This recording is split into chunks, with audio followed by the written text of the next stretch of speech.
Welcome to Season 3 of Tales from the Trenches Tuesdays. Today, it is my absolute honor to have Alan Harrison on with us. Here's a story of a fundraiser who was launching his very own web show. Each episode is very short due to edits, so it can really flow. Here's a story of a podcast guest star who was busy raising money of their own.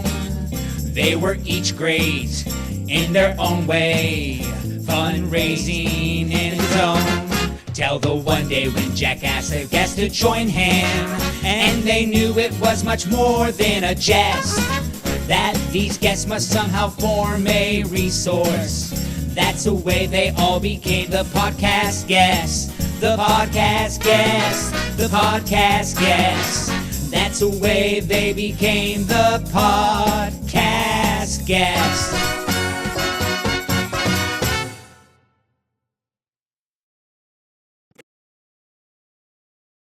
Former consultant, recovering artist, and the author of the soon-to-be bestseller Scene Change. For 30 years, he's led, produced, directed, promoted, raised money for, starred, and failed in over 300 theatrical productions and Off-Broadway and at prestigious and not so prestigious nonprofit arts organizations across the country. He's also a two-time Jeopardy champion, so you know there's that. The arts invoke passion, mostly from artists, but nonprofit arts are only successful when they result in measurably positive change among those that need it most. When a nonprofit's donors are also its recipients, then its mission devolves into meaningless puffery, flapdoodle, and codswallop. So, Alan, thank you so very much for joining us. It's my pleasure. I should let you know that you did what a lot of people do, which is combined my first and last name into one name when you started it, and you called me Allison. So I thank you for that, for noticing that both names exist. It is Alan, and you're not the first person to do that. People do that all the time. Maybe I was just talking fast. There you go. Is I ask people about, what was the most successful or your favorite visit that you did as a canvasser, where you asked for a gift. So tell me what your greatest success story was when you went out asking for a gift. There are a lot of them. One of the ones that pops to mind right away is one that happened at an organization that will go unnamed for the moment. We had a new play program, and it was very specific to the community. It wasn't just any new play anywhere. It was very much a new play program that had to do with that community. There were people that sort of supported it. Most didn't, because new plays are risky. Sometimes they stink. It's a lot of, they don't know the authors. They don't know but there was one individual that I had been talking to for 6 months at that point for a general gift. Had never asked. It was the 6 month of, because you don't, guys, if you're in the development office and you ask somebody in the first week, you might as well ask your next date to marry you, because that's the same idea. You have to date for a while. And so I sent him information. I was talking about all the things. Finally, after about 6 months, I found out two things. One, his company had these quiet, very quiet, under the radar, huge gifts that they gave out to 2 or 3 companies in the state. And so rather than looking at him as a donor, I started thinking about his company. And then which he was the CEO of. And then I kept asking, why do you like our company? And he finally said, it's the new play program. That's what I really like. That's providing access to new ideas, new works, not just retreading the same old things over and over again. I'm always, even if the play isn't very good, at least it's bringing up a subject. It has been curated. It's not like any new play, but at least there's something in there for me. And I think that that's pretty special for everybody, that it will open people's minds. I said, well, of all the things we do, you do. So rather than looking at him, and he was quite wealthy, and I was looking at him as a $50,000 potential donor, maybe not even in the first year, but, And then after this information came out and that they were giving literally millions to other companies, I said, well, let's give it a shot. I mean, what? And so I let him know, we're going to have lunch next week and I'm going to ask you for money. I'm finally going to ask you for money. He says, well, I've been waiting. I said, well, I needed you to really know that I cared about what you thought, not about your pocketbook. And again, mistakes that are made in development offices, frankly, it's usually not the development director making this mistake. It's some pressure being put on them by a board member or by an executive director or something like that. They haven't read the room. They don't know how to read the room. But the development director, who's the one establishing the relationships, is the person one-on-one. I hate it. That's where all those crazy budgets come in, right? Oh, we have to hit a certain level by the end of the year. Well, that's not donor-centered, right? That's based on your organization having to fulfill its financial obligations. The donor isn't necessarily on the same timeline as you are. And I have I've been writing about that too. June 30th is always a big date in the United States because that's a date where a lot of fiscal years end. Donors don't give a damn about your fiscal year. They give when they give. And if you push them to give, if you do a big fiscal year-end campaign, you are just sabotaging yourself for the future. You're asking too much, too many times. You're over-soliciting. You're asking them for emergency money, so they're going to say, what's wrong that you're asking for emergency money? And then they're not going to trust you the next time. And in fact, they may say when you ask them in their normal time, they may say, well, I gave you already. So, and in fact, they do. Well, it also leads one to think, so you don't want my money on July 1st? You only want it June 30th? Which is a strange one, right? So I think that's a great lesson learned is, it's the donor's timeline and it's the donor's prerogative as to what they do. No one has to give money to charity other than those that do it for religious reasons and tithing. But other than that, there's absolutely no one in the world who has to give to charity. And in fact, they don't have to give either. They'll just go to hell. So,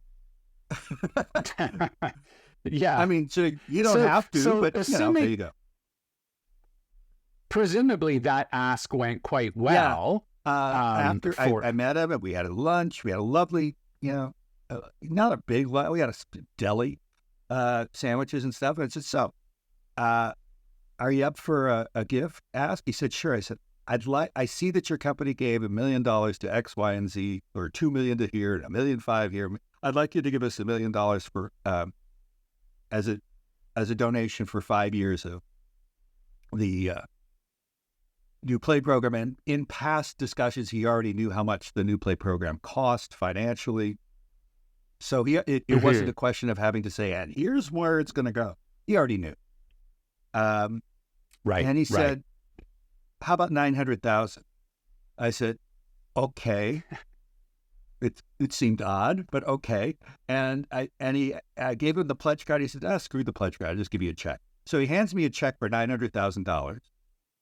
And I had to ask. So it's the Columbo moment with my hand on the doorknob.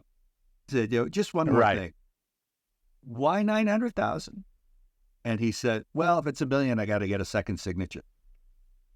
Let's hear the flip side of that and tell me, without naming names, tell me what was one of the worst canvases you were on. I'd say the worst one happened in yet another theater that will not be named. And in fact, it's disguised as something good that happened. And that was the problem. The company was starting an endowment campaign.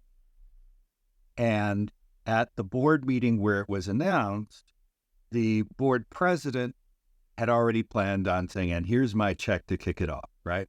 They had worked on that for a couple of months. He had the check in his hand and he put it out on the table. And so the good news is he was so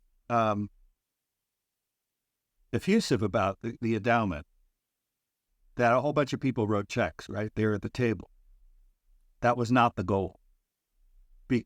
because then they're writing the check without any discussion with anybody about where the money is going or how much is. They knew what the goal was, but that was just one goal. We're trying to hit this number. And so these are people who had already written checks now, and now you can't really go after them again. And they were probably able to write for more.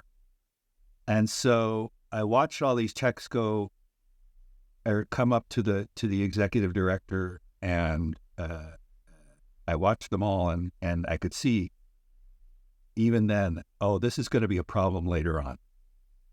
We probably shouldn't have done it this way. Probably should have done something else. And so were you able to go back to those people? But it's kind of embarrassing for everyone, because what you're telling them is you're cheating. That's what they're hearing. You're not telling them that, but that's what they're hearing.